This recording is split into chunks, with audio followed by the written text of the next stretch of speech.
As we approach November, American political parties go head-to-head, fighting to become that which will lead the nation for the next 4 years.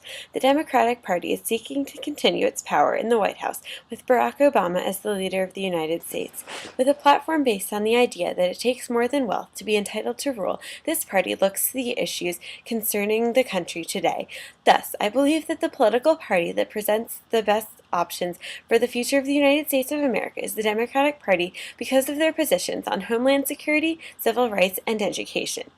The Democratic Party's pledge in 2008 was the Central Front in the war in Iraq.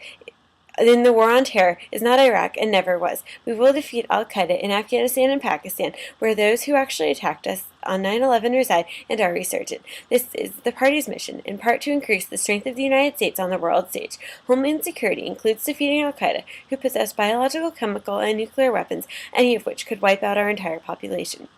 These are serious threats and require increased intelligence to prevent future attacks. The following is quoted from the 2008 Democratic Party platform, sourced from the American Presidency Project.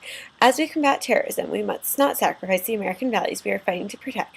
In recent years, we've seen an administration put forward a false choice between the liberties we cherish and the security we demand. The Democratic Party rejects this dichotomy. We must restore our constitutional traditions and recover our nation's founding commitment to liberties under law. This signifies that even while fighting terrorism, it's important to not disregard the civil liberties that make America a liberal democracy. This party is unique in its focus on protecting both security interests and the rights of individual citizens.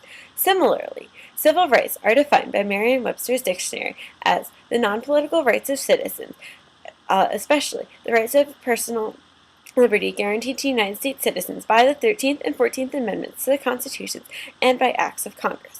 According to the official website of the Democratic Party, Democrats.org, which presents the official platform of the party, the Democratic Party defends these rights for all citizens.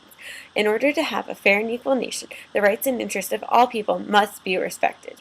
This presents itself in a practical sense as the freedom from racial profiling and prohibiting discrimination based on gender and sexual orientation, among other qualifiers.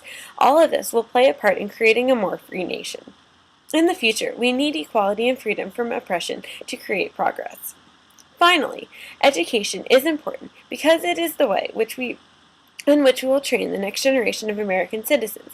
The Obama administration has improved general public access to education in the country by working to repeal No Child Left Behind, which President George W. Bush signed but didn't fund, according to the Democratic Platform for America. In higher education, as announced in October 2011, the current administration made continuing education more affordable by reforming the federal student loan program. The law will limit payment to 10% of earned income and forgive the remaining debt 5 years earlier than the current law does. This plan was announced at the University of Colorado and was well received by college students, who will now be able to focus on their education rather than worrying about their future debts. There's a lot of discussion in the education circle about who to hold accountable for student performance and whether to reward teachers for student scores on standardized tests. Studies conducted at Vanderbilt University and in New York City and Chicago showed that there was no significant increase in student test scores when teachers were offered bonuses as rewards. Additionally, the National Academy of Science and the Economic Policy Institute found that such practices actually may have harmful effects. From President Franklin Roosevelt's GI Bill in 1944 to President Obama's loan reform today, Democratic legislators have a tradition of prioritizing education. In conclusion, the Democratic Party is the clear choice to continue its proven legacy this coming November. The party will lead the country to the strongest possible future because of its stance on homeland security, civil rights, and education. These are just 3 of the many issues on which the party takes a stand, all of which will lead to the best future for the United States of America.